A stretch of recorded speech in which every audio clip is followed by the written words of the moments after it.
જ્યાં જોઉં ત્યાં પાણી પાણી। આ છે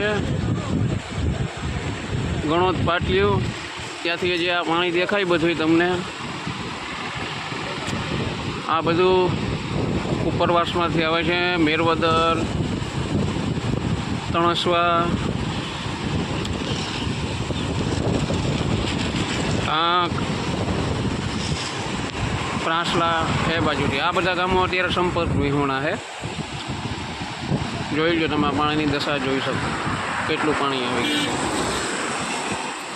આ બધું પાણી અહીંથી જાય ગણોદ ગામમાં, ત્યાંથી જાય ભાદર નદીમાં।